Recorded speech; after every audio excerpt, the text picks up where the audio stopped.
Pembacaan Alkitab. Hendaklah firman Tuhan dengan segala kekayaannya diam di antara kamu, dan ucaplah syukur kepada Allah.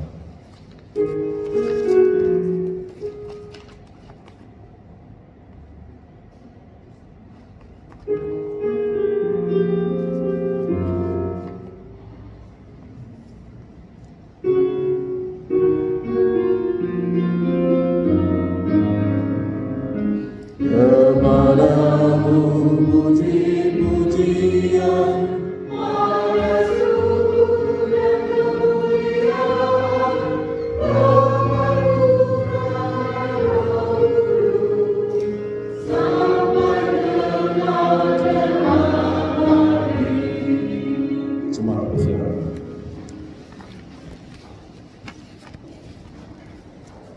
Bapak Ibu selamat pagi, Shalom. Apa kabar Bapak Ibu, sehat? Sehat, puji Tuhan.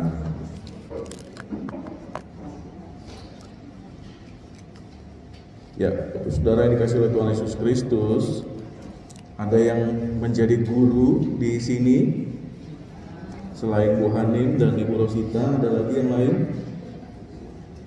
Dosen ada? Oh, ada Bu Elisa juga. Guru yang lain ada? Guru silat ada? Guru silat? Enggak ada. Guru sekolah minggu? Oh iya, ada. Guru agama Kristen ada? Atau dosen apa gitu? Ya ada. Ya. Tapi kita semua pasti pernah punya guru dan dosen yang pasti ya. Nah, Bapak Saudara, salah satu kesukacitaan terbesar seorang guru ataupun seorang dosen di bidang apapun, kesukacitaannya adalah pada saat melihat kesuksesan anak didiknya itu menjadi orang yang berguna bagi masyarakat dan bagi bangsa. Ada banyak cerita di luar sana yang memperlihatkan betapa terharunya, betapa senangnya, dan sukacita itu sangat mendalam dan sangat bermakna. Bahkan kalau dikatakan guru itu adalah seorang pahlawan tanpa tanda jasa, itu sepertinya berlaku ya sampai hari ini mungkin masih bisa lah. Tapi lama-kelamaan banyak guru juga protes gitu. Ya gimana ya Pak, tanpa tanda jasa, tapi kalau gajinya cuma 100.000 sebulan tuh kayaknya dipertanyakan gitu ya. Makan aja susah dan lain sebagainya, kok apakah masih berlaku pahlawan tanpa tanda jasa seperti itu? Tetapi kita bisa melihat bahwa dedikasi yang diberikan oleh guru ataupun dosen itu kepada setiap anak didiknya itu ternyata memperlihatkan betapa kerja kerasnya mereka, betapa berdedikasinya mereka, dan hubungan emosional yang diperlihatkan seorang guru kepada anak didiknya itu diberikan selama proses pembelajaran, dan hasilnya efektif. Nah, ternyata Bapak Saudara, kesuksesan seorang murid itu tidak hanya sekedar memberikan energi positif kepada gurunya. Ternyata tidak hanya sampai di situ saja, tetapi di sisi lain ada hal yang terpenting juga, bahwa anak yang sukses itu bisa menjadi sebuah contoh yang baik bagi murid atau mahasiswa lainnya. Nah, hal ini juga yang dirasakan oleh Paulus saat Paulus menulis surat kepada jemaat di Tesalonika. Bagaimana Paulus di dalam surat ini, Bapak Ibu Saudara, kalau kita lihat di awal saja, Paulus itu sudah sangat bersukacita dan dia sangat bersyukur kepada Tuhan atas keberadaan jemaat Tesalonika yang dia layani dan dia bina sebelumnya. Jadi jemaat ini, Bapak Ibu Saudara, sudah menunjukkan keberadaannya terutama kepada Paulus sebagai jemaat yang bertumbuh, yang berbuah, dan menjadi berkat bagi jemaat di sekitarnya. Nah, di dalam bacaan kita pada saat ini nampak jelas bahwa Paulus itu bersukacita, lalu dia menaikkan doa syukur kepada Allah karena jemaat ini secara nyata menunjukkan bahwa mereka ini adalah jemaat yang bertumbuh. Tidak hanya sekedar jemaat biasa-biasa saja. Bertumbuh di dalam apa? Di dalam pekerjaan iman, di dalam kasih, di dalam ketekunan pengharapan secara nyata. Nah, iman mereka yang nyata di hadapan Allah inilah dengan sebuah keyakinan bahwa Allah melihat dan Allah memperhatikan bagaimana setiap penganiayaan, bagaimana setiap penderitaan yang dialami oleh jemaat ini, ternyata mereka mampu melewati itu.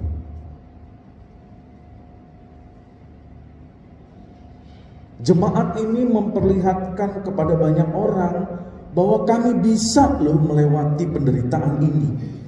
Kami lewati loh penganiayaan ini. Kami lewati loh ejekan-ejekan yang terus setiap hari kami terima. Dan ternyata mereka merasakan itu karena Allah hadir bersama dengan mereka. Lalu di situ juga mereka memperlihatkan bagaimana dengan kasih mereka yang tulus itu di dalam setiap tindakan yang mereka lakukan, bukan hanya sekadar di mulut saja bahwa mereka percaya kepada Allah, tetapi mereka nyatakan itu di dalam doa, di dalam kesediaan mereka, memiliki yang namanya tekanan-tekanan dan persoalan dan pergumulan kehidupan yang dialami setiap hari. Dan mereka nyatakan itulah wujud dari iman kami kepada Tuhan. Bapak Ibu, dari semua surat-surat Paulus kepada semua jemaat ini betul-betul memperlihatkan apa yang Allah mau di dalam setiap pertumbuhan iman umatnya. Ada banyak orang di luar sana yang begitu hebatnya hafal firman Tuhan, tahu segala bentuk isi tafsiran Alkitab, tetapi di dalam kenyataan kehidupan sulit untuk menghadapi tekanan. Beberapa waktu lalu kami ada kegiatan di Sungai Liat, Bapak Ibu, rangkaian kegiatan KKR pelajar se-Bangka. Kami mengundang itu hampir sekitar 3.000 anak siswa-siswi Kristen se-Bangka. Ya. Di situ saya melihat, Bapak Saudara, bahwa anak-anak itu bukan anak-anak yang biasa. Kenapa saya bilang bukan anak-anak biasa? Karena ternyata anak-anak itu walaupun sekolah, belajar seperti anak-anak normal lainnya, ternyata mereka merasakan banyak tekanan dari luar, baik dari orang tua, baik dari masyarakat, baik dari media sosial. Sehingga pada saat anak-anak itu dipanggil ke depan oleh pendeta, lalu mereka didoakan satu persatu, itu banyak yang menangis. Anak-anak yang terlihatnya fine-fine saja, happy-happy saja, ketawa-ketawa gitu. Tetapi pada saat mulai dikorek sedikit-sedikit persoalan orang tua, persoalan ekonomi, ada pertengkaran di dalam keluarga dan persoalan-persoalan lainnya, ada yang menangis tidak bisa lagi tertahan gitu ya. Sehingga saya melihat kemarin dari ratusan anak yang maju ke depan itu, saya melihat ternyata ada banyak tekanan-tekanan di dalam kehidupan kita, dalam keseharian kita. Itu udah sampai bukan hanya di sini gitu. Kadang-kadang sudah sampai sini. Hanya tinggal meledak aja gitu. Sehingga kita membutuhkan satu kondisi, kita harus datang kepada Tuhan. Gak ada lagi cara lain. Bukannya kita semakin jauh dari sumber kekuatan itu, tetapi kita harus semakin dekat kepada Tuhan. Belajar dari jemaat Tesalonika ini, bagaimana di dalam setiap penganiayaan itu mereka terus berjalan bersama dengan Tuhan. Mereka terus bertekun di dalam pengharapan. Kalau di situ tadi kita bacakan bahwa mereka sabar akan kedatangan Kristus. Wah, itu bukan persoalan yang mudah Bapak Saudara. Karena mereka dikatakan bertekun dalam pengharapan. Saya cari apa sih arti bertekun itu?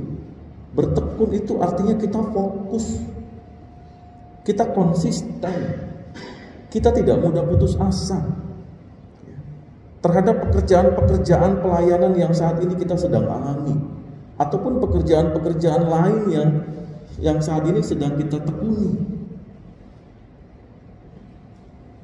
Kita harus bertekun sebagai siapapun kita, bahkan sekalipun kita hanya sebagai seorang ibu rumah tangga. Siapa bilang pekerjaan IRT itu adalah pekerjaan yang kasta paling rendah di dalam kondisi masyarakat? Oh, salah Bapak. IRT itu adalah pekerjaan kalau mau digaji, gajinya paling gede. Ya. Karena dia harus bangun paling pagi, tidur paling malam, rumah dalam keadaan bersih, makanan harus tersedia di meja, nyuci, nyetrika, aduh. Gaji seorang direktur BUMN juga nggak sanggup itu gaji IRT. Ngurus anak-anak, ngurus suami, macam-macam. Tapi kalau kita bertekun di dalam melakukan tugas kita sebagai siapapun kita, bahkan di dalam pelayanan di gereja ini, tidak hanya sebagai presbiter, sebagai guru sekolah minggu, prokantor, multimedia, koster sekalipun, kalau semuanya tidak bertekun di gereja ini, oh kita nggak ada di pagi ini Bapak Ibu. Karena kosternya tidak bertekun, tidak fokus, buka pintu gereja, macam mana masuk gitu. Koster tidak bertekun untuk ngepel, wah bau kemana-mana. Pegawai gereja tidak bertekun ngetik ini semua liturgi, salah semuanya ini. Kita tidak fokus sama suami kita tidak fokus sama istri kita. Oh, kita tidak fokus dalam doa kita tidak mau konsisten minum obat. Ada banyak hal ternyata bertekun itu bisa membuat sesuatu itu menjadi berubah menjadi kondisi yang jauh lebih baik. Dan sebaliknya Bapak, kalau itu tidak kita lakukan, kita akan membuat sebuah kondisi yang jauh lebih buruk.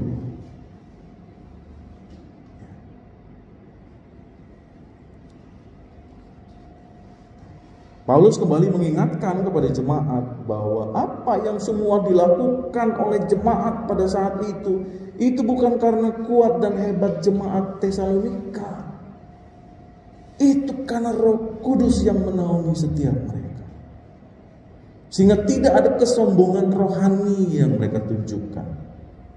Oh, itu karena hebatnya saya. Oh, itu karena pekerjaan saya, kepintaran saya, kemampuan saya. Enggak. Semakin kita merasa bahwa kita tidak mampu tanpa Tuhan, Oh, Bapak Ibu akan diberkati Tuhan, amin. Iya, semakin kita merasa kecil di hadapan Tuhan, maka kita akan semakin merasa bahwa saya butuh Tuhan dan saya butuh pertolongan Tuhan. What should I do, Tuhan? Ku mesti ngape? Ku dak tahu lagi nih nak bikin ape. Lah mentok nih.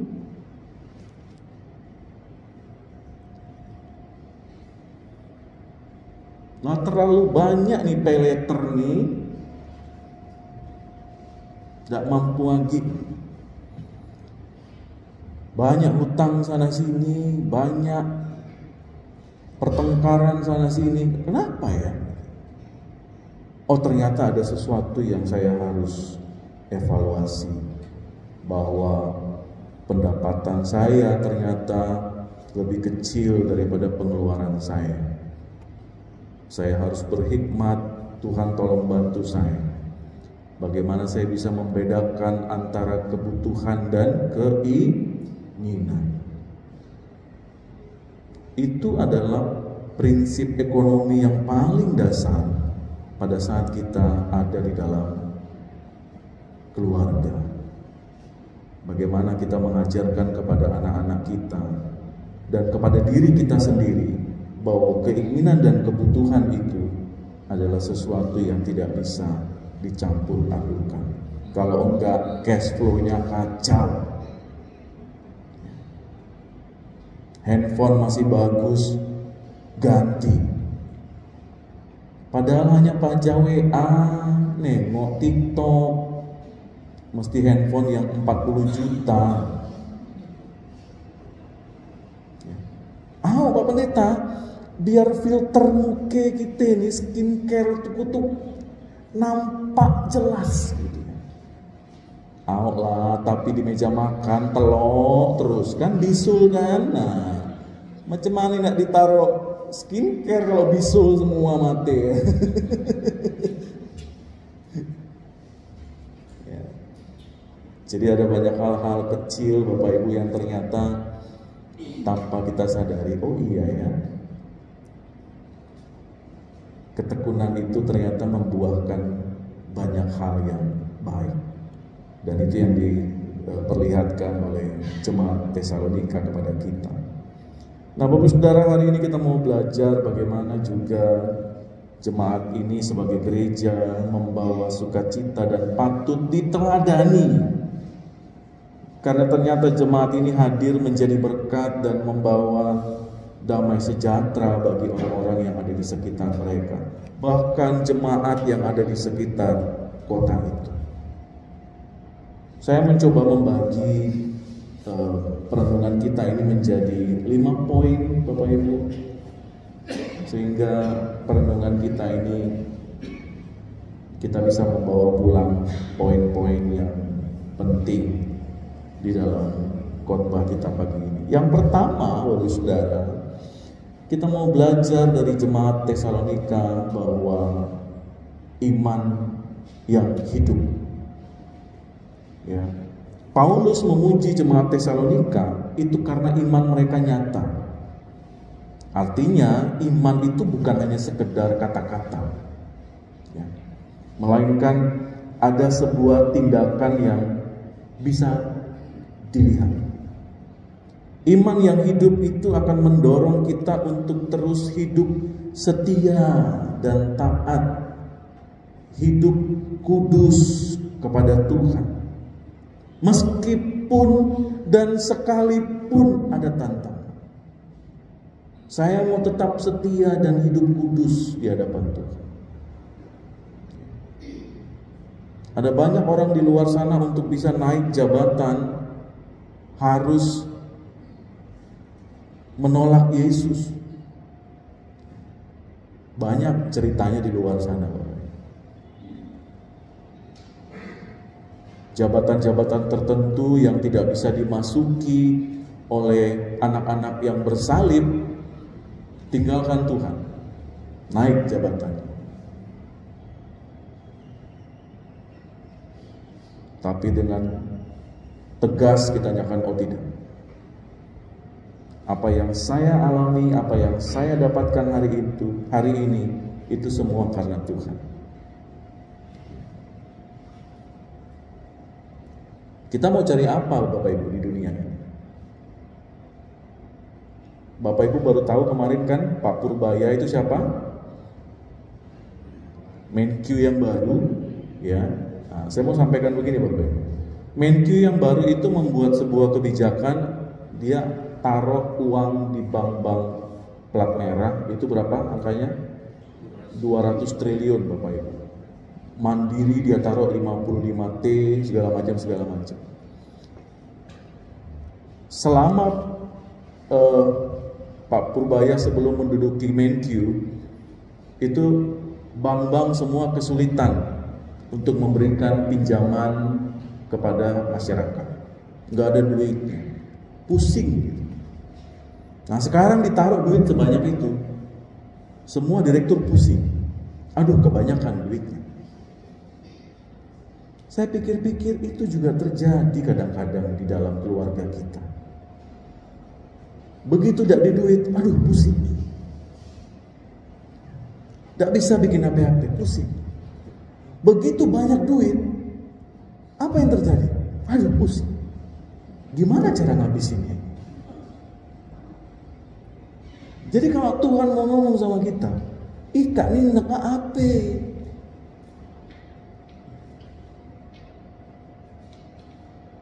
Jadi Bapak Saudara, saya melihat dan merasakan bahwa oh iya ya, kita nggak ada duit pusing, kita ngeluh. Dikasih duit banyak sama Tuhan, kita juga ngeluh. Sama seperti yang waktu saya pernah ngomong Bapak Ibu, ada seorang pemuda dikasih 1 M oleh seorang pendeta. Sebutlah namanya siapa ya? Denny namanya. Denny, saya kasih uang sama kamu 1 M. Kamu akan bilang apa? Oh, saya akan bilang sama orang itu terima kasih Tuhan. Saya cium kakinya, saya cium tangannya. Luar biasa. Tapi ada syaratnya. Besok kamu mati. Itu mikir ampun. Nggak jadilah. Ambil balik bela 1 M itu. Lalu pendetanya bilang, kamu tahu nggak? Setiap hari Tuhan itu berikan kamu hidup yang baru. Berarti nilainya itu lebih dari 1 M. Tapi kamu nggak pernah mengucap syukur kepada Tuhan. Iman yang hidup itu seperti itu, Bapak Ibu.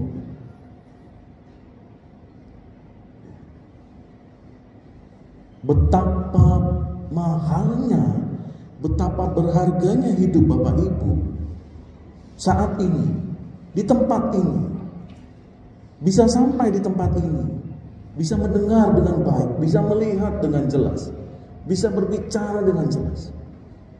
Di saat ada banyak orang di luar sana yang sedang kemo, di luar sana sedang cuci darah, di luar sana sedang terpenjara. Lalu kita bilang apa? Males ke gereja.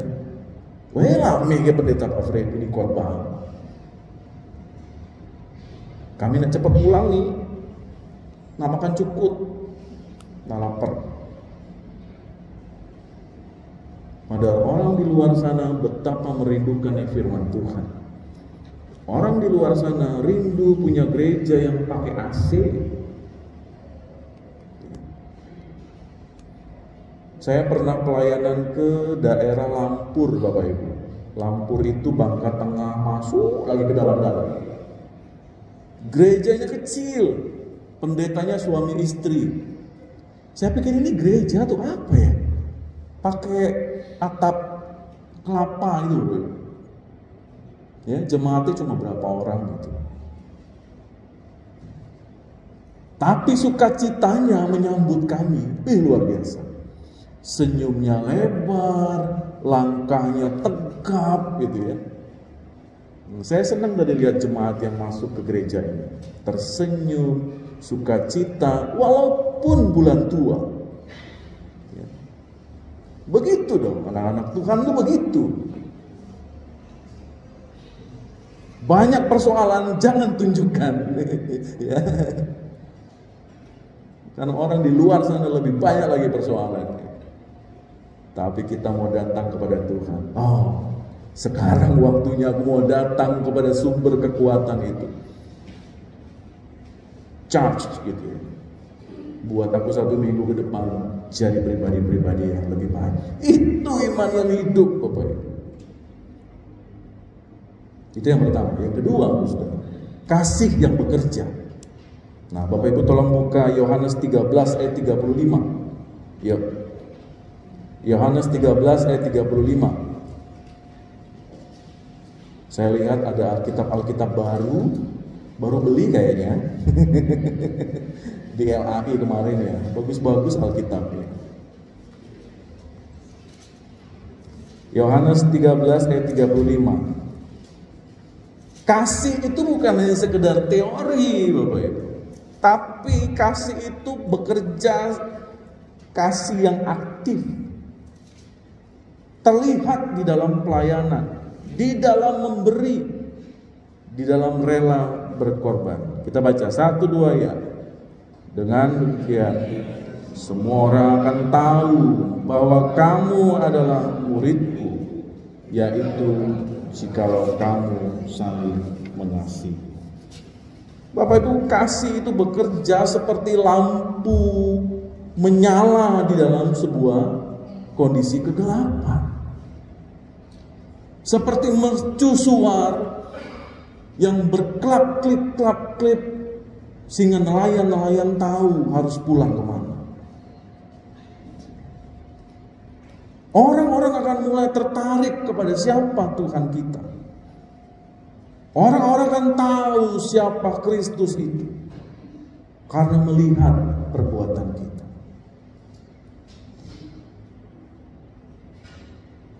Kok bisa ya anak-anak Kristen itu bilang kalau pipi kirimu ditampar, pipi kananmu dikasih lagi, enak baik ya.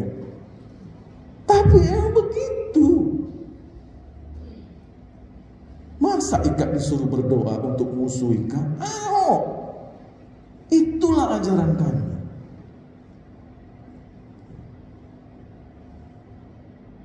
Kasihilah sesamamu seperti dirimu sendiri. Tak deh doa orang lain macam itu, dah agama lain, tak deh macam kita ini Bapak Ibu.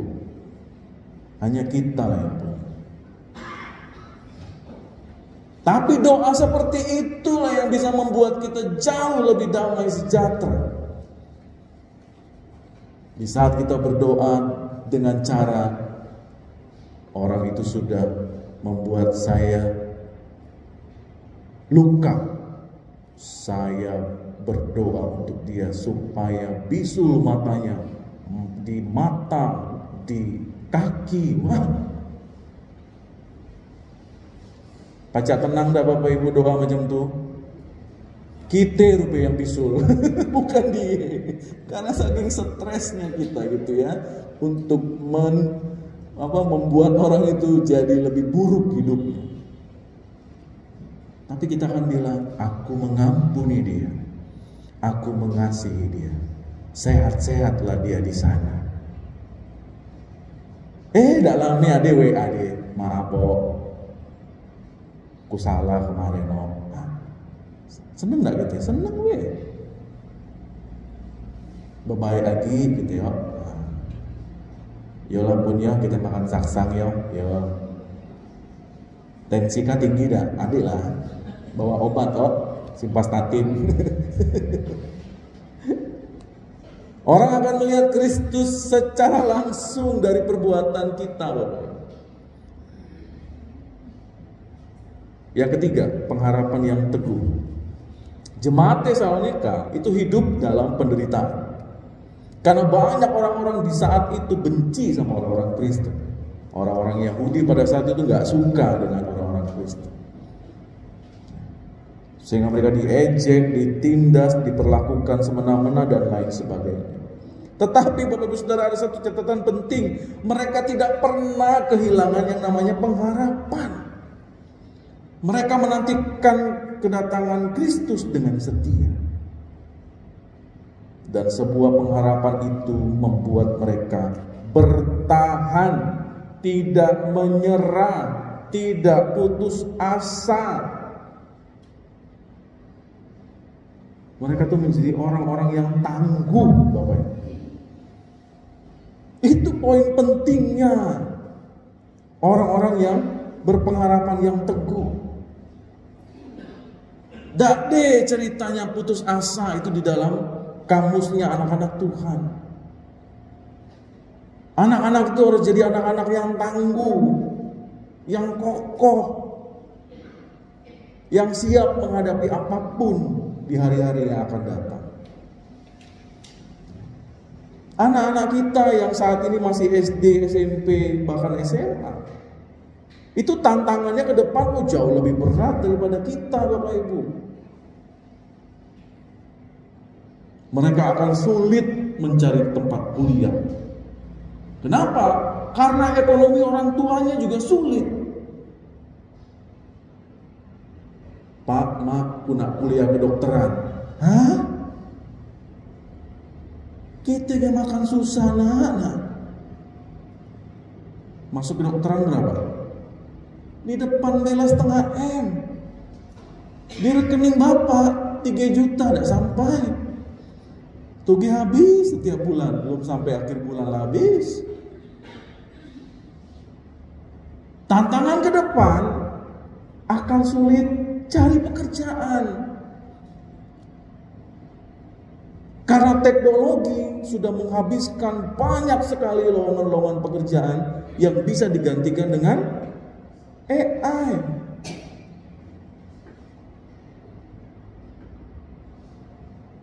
Zaman dulu masih ingat ada namanya wartel, warung telepon. Tutup karena tergantikan dengan teknologi. Mas, Bapak Ibu masih ingat kirim surat pakai kantor pos, pakai apa itu kartu apa itu? Pakai perangko, pakai kartu Natal itu dikirim sana. Tidak lagi. Fotografer sekarang sudah banyak yang resign, tutup. Karena semua orang bisa ngambil foto dari handphone masing-masing.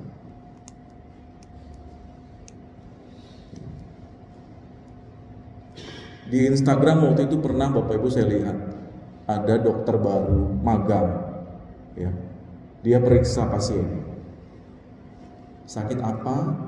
Keluhannya apa? Begini-begini. Oke, sebentar ya. Dia ke belakang. Dia buka komputer, dia buka ChatGPT. Pasien saya sakitnya ini. Obatnya apa ya? Rek. Udah usah jadi dokter, bos. Kita baca.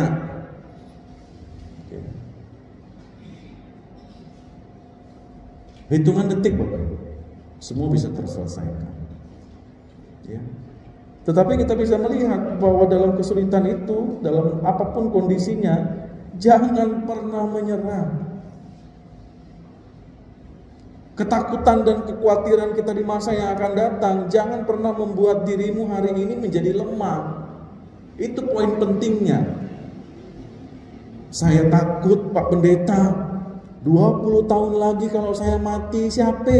Urusan kelak.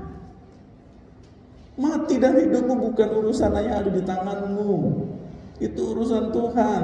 Urusanmu adalah jalani kehidupan hari ini bersama dengan Tuhan. Jalani kehidupanmu hari ini mengandalkan Tuhan. Nah, yang keempat, saudara, adalah sebuah kondisi di mana kita meneladani Kristus dan teladan itu mempengaruhi. Paulus berkata bahwa jemaat Tesalonika itu menjadi teladan bagi banyak orang. Dan jemaat ini tidak perlu bersuara lantang. Tidak perlu bersuara nyaring, bersuara banyak, karena kehidupan jemaat Tesalonika itu sudah bersuara.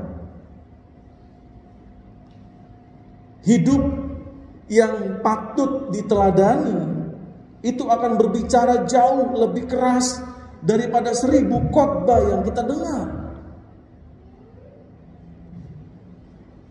Maka Bapak Saudara, pada saat anak-anak kita meniru kita, lebih daripada mendengarkan nasihat kita, itu jauh lebih baik. Rekan-rekan kerja kita, rekan-rekan pelayanan kita, kalau memperhatikan sikap kita dan mereka menjadi lebih baik, itulah yang namanya meneladani. Tidak sekedar teori, tapi fakta yang kita bisa lihat. Yang terakhir, Bapak Saudara, pertobatan yang nyata. Jemaat Tesalonika meninggalkan berhala. Kalau kita baca tadi di ayat yang terakhir, mereka meninggalkan berhala dan berbalik kepada Tuhan yang hidup. Itulah bukti pertobatan yang sesungguhnya. Hidup mereka itu tidak lagi sama seperti sebelumnya. Mereka itu sungguh-sungguh sudah berubah. Kalau kita berkata bahwa saya sudah bertobat, Pak, tapi hidupmu masih seperti itu juga, itu berarti belum. Orang yang bertobat itu adalah dia sudah berubah dari hidup sebelumnya menjadi hidup yang lebih baik. Dan itulah pertobatan yang Tuhan mau di dalam kehidupan kita. Bukan hanya sekedar meninggalkan kebiasaan yang lama, tetapi mulailah hidup dalam kesetiaan dan kebenaran Tuhan. Tapi Pak Pendeta, aku harus jadi diriku sendiri. Betul. Tapi dirimu sendiri yang mana? Loh Pak Pendeta, kita kan harus jadi diri sendiri. Apa yang kita mau sesuai karakter kita, iya. Tapi diri sendirimu yang mana, Nak? Kalau diri sendirimu yang rajin, bangun pagi, baca Alkitab, hormat sama orang tua, oke, itu jadi dirimu sendiri. Tapi jadi dirimu sendiri yang cuek, gak peduli orang, buang sampah sembarangan, ngomong seenaknya, bukan itu. Menjadi pribadi-pribadi yang lebih baik, menjadi suami yang lebih baik, menjadi istri yang lebih baik, menjadi anak-anak yang lebih baik, menjadi pelayan-pelayan yang lebih baik, menjadi pekerja-pekerja yang lebih baik, menjadi anak-anak Tuhan yang jauh lebih baik daripada kehidupan kita yang sebelumnya. Hari ini kita mau pulang dengan sebuah tekad baru.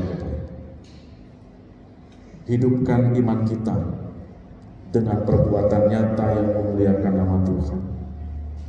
Nyatakan kasih kita dalam kepedulian dan pelayanan kepada sesama.